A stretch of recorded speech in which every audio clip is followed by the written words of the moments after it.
Everybody, so I'm making these cages today to protect, in this instance, some new grapevines we're putting in the ground. We're going to need to make a lot of these. It's definitely time consuming, but this is one of the best ways to do it. What I'm doing is cutting just kind of approximate size. I mean, they're not all perfect. This one's, you can see, a little bit skinnier than that one or that one, but that's okay.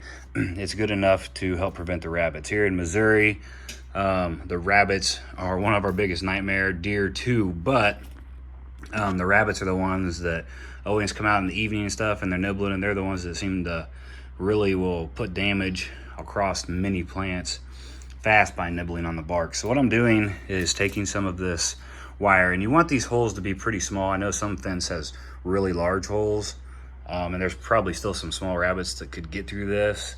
However, I found even just watching them, not all of them, but some of them, when they just see something like this by the tree, I don't know if it just plays mind tricks on them and they don't try as hard, but using these has helped us prevent a lot of young plant damage.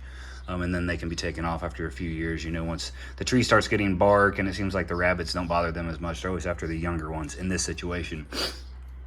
So I'm cutting these, and I'm trying to think how tall. I think this is 4 foot long wire here, or 4 foot tall when it's up and down here. I'm using zip ties to go through and help hold it together. See, I'm just putting them on there. I have a whole bag of zip ties I had bought a while back. And then what I'm doing is I go through here and cut off all these, maybe. Of course it doesn't want to cut now when I'm videoing. But I'm going through and cutting off the zip ties so they're not sticking out. Makes it look a little bit better. And then I'm using some of these are heavier duty wire cutter pliers, and see where these wires stick out, just to help someone have a lower chance of getting hurt, especially kids. I'm taking these, and you can try to kind of bend them inside so that they're not sticking out. This can be tricky, and this is definitely time consuming itself.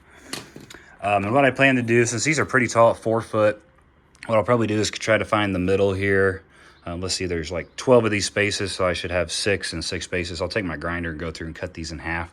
So I'll get 2 cages, because you gotta think 1, 2, 3, 4, 5, 6. So right here, in our instance, this is plenty tall to keep a rabbit away from destroying young plants. And something I've never done before too is I'm going to use some rebar I already have, instead of trying to put staples, especially in the winter.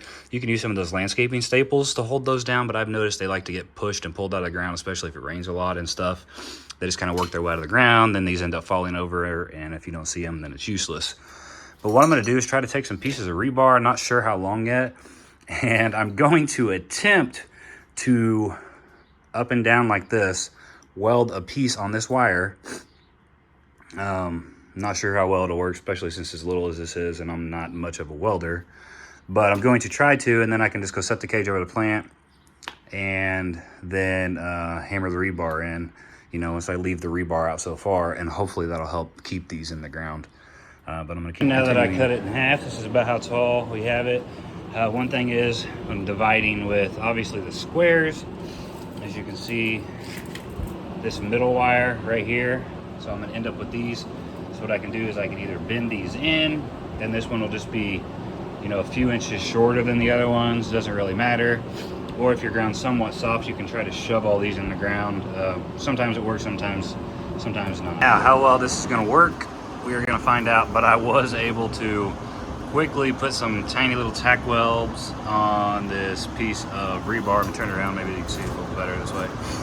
It is on there. I'm not sure if that's quite enough to go on the ground, but it should be enough. And also, I don't know if one's gonna be enough to hold it. Against rabbits, like I said, should be okay. You can always add more later, but this is kind of a main deal. Again, this is time consuming. Not everybody has a welder. You can also see up here, when I first started, it actually melted the wire in half before I could get the full little tiny weld on there. So I had to kind of quickly try to weld it back on, which is interesting. I could always go through right here and I guess add a little bit there, and there, but I guess we'll get them in the ground and see if they work. So I'm out here now.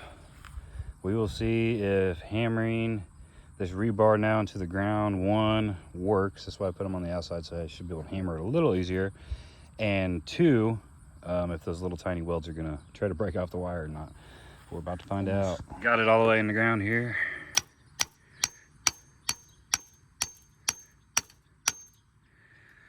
So really it technically may need something on the other side, maybe a little hook, but I mean it's pretty solid, especially once I still gotta put more mulch down, and I can kind of bring it up to the top of this wire, and it helps hold it in the ground. But I mean, it definitely works, and it's a pretty nice sturdy cage. Thanks for watching. Bye-bye. Here is one of the rows of grapevines, the one we got in now. We're still gonna add 4 more. I'll drive, show you. They all work good and held together.